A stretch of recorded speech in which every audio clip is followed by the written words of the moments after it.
আজকে আমি নিয়ে এসেছি ভাত রুটি পরোটার সাথে খাওয়ার জন্য দারুণ মজার একটা মুসুর ডালের রেসিপি।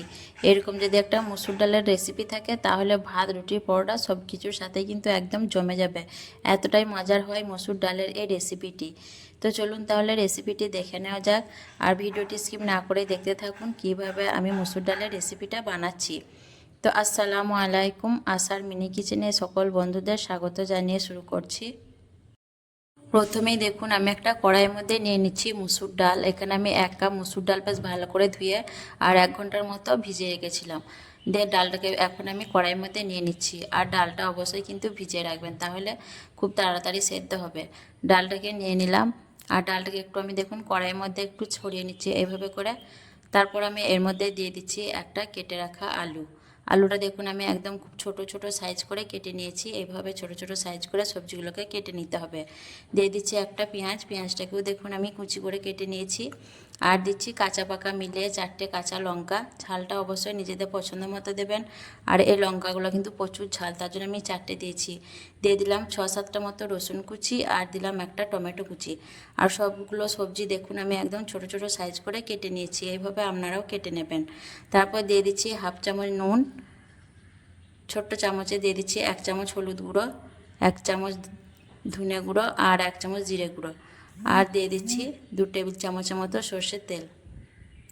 দিয়ে বেশ ভালো করে আমি হাত দিয়ে সব কিছু একসঙ্গে করে মেখে নেব।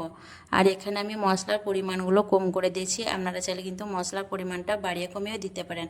আমি কিন্তু হালকা মশলা দিয়ে রান্নাটা করব, তাহলে আমার কাছে খেতে বেশি ভালো লাগে, তার জন্য আমি মশলাটা খুব বেশি দিইনি। আপনারা চাইলে কিন্তু মশলার পরিমাণটা বাড়িয়ে দিতে পারেন। বেশ ভালো করে কিন্তু মাখাটাকে মেখে নিতে হবে, তাহলে পেঁয়াজ টমেটো এবং আলু থেকে বেশ একটু পানি ছেড়ে দেবে। যত ভালো করে মাখবেন তত ভালোভাবে কিন্তু পেঁয়াজ টমেটোগুলো কিন্তু একটু নরম হয়ে যাবে। এইরকম করে ভালো করে মেখে নিলে তাহলে পেঁয়াজ টমেটোটা একটু নরম হয়ে যাবে আর এর থেকে কিন্তু বেশ একটু পানিও ছেড়ে দেবে। তারপর দেখুন সব কিছু আমি ভালো করে হাত দিয়ে মেখে নিলাম আর মাখতে মাখতে দেখুন বেশ কিছুটা পানি ছেড়ে দিয়েছে। এখন আমি এক কাছে করে দিচ্ছি মুসুর ডালগুলোকে। তারপর আমি হাতটা ধুয়ে দিয়ে দিচ্ছি খুব সামান্য পানি, বেশি পানি দেব না, হাতটা ধোয়ার মতো পানি দিয়ে দিলাম। অল্প পানিতেই কিন্তু বেশ ভালোভাবে সেদ্ধ হয়ে যাবে, যেহেতু সবজিগুলোর মধ্যে নুন দিয়ে ভালো করে মাখানো আছে, এর থেকেও কিছুটা পানি ছেড়ে দেবে। এখন আমি বেশ ভালো করে এক কাছে করে দিলাম। এক কাছে করে দিয়ে আমি গ্যাস অন করে কড়াইটাকে বসিয়ে দিলাম। তাই আমি মিডিয়াম ফ্লেমে ঢাকনা দিয়ে 5 মিনিটের মতো হতে দেবো। 5 মিনিট পর আমি ঢাকনা খুলে নিচ্ছি, দিয়ে একটু নাড়াচাড়া করে নেব। আর এই 5 মিনিট কিন্তু আমি কোনো রকম নাড়াচাড়া করিনি, এখন নাড়াচাড়া করে নিচ্ছি। আর দেখুন অনেকটাই কিন্তু পানি ছেড়ে দিয়েছে সবজিগুলো থেকে। এই পানিতেই কিন্তু ডাল আলু সব কিছুই বেশ ভালোভাবে সেদ্ধ হয়ে যাবে। আর ডালটা দেখুন ফাটতে শুরু করে দিয়েছে। ডালটা ভিজিয়ে রাখার কারণে দেখুন সেদ্ধ হতে খুব বেশি সময় লাগবে না, অল্প সময়ের মধ্যেই কিন্তু ডালটা বেশ ভালোভাবে সেদ্ধ হয়ে যাবে। তো এখন আমি নাড়াচাড়া করে নিয়ে আবারও এক কাছে করে দিলাম। আর ডালটা কিন্তু অবশ্যই রান্নার আগে ভিজিয়ে রাখবেন। আর সবজিগুলো এরকম ছোটো ছোটো করে কেটে নেবেন, তাহলে রান্নাটা করতে খুব বেশি সময় লাগবে না। আবারও আমি ঢাকনা দিয়ে 8 মিনিটের মতো হতে দেব। 8 মিনিট পর আমি আবারও ফিরে এলাম, যে ঢাকনা খুলে নিলাম। এখন একটু নাড়াচাড়া করে দেখে নেব ডাল আলু কতটা সেদ্ধ হয়েছে।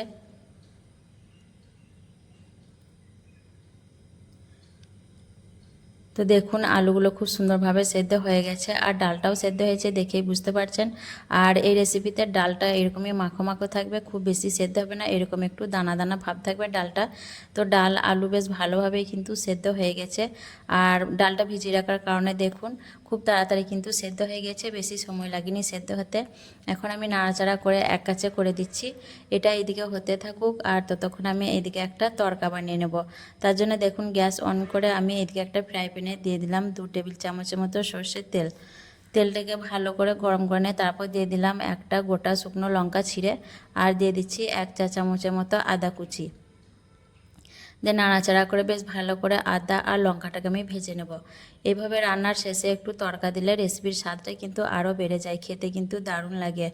তো আদা আর লঙ্কাটাকে বেশ ভালো করে আমি ভেজে নিলাম।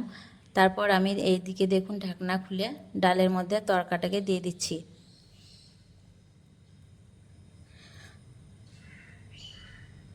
তড়কাটা দেওয়ার পর আমি বেশ ভালো করে নাড়াচাড়া করে মিশিয়ে নেব। আর এই রান্নাটা কিন্তু খুব বেশি ঝোল হবে না, এরকম মাখা মাখাই থাকবে, তাহলে গরম ভাত রুটি পরোটার সাথে খেতে কিন্তু দারুণ লাগবে। তো তো এইরকম মাখো মাখোই আমি রাখবো, এর থেকে আর পাতলা বা ঝোল করব না।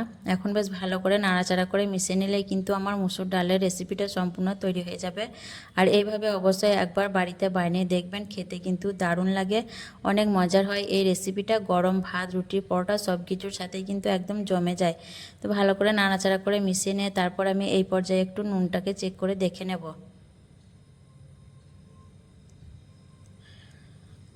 তো নুনের পরিমাণটা কম হওয়ার জন্য আমি আরও একটু নুন দিয়ে দিলাম, দিয়ে বেশ ভালো করে নাড়াচাড়া করে মিশিয়ে নেব।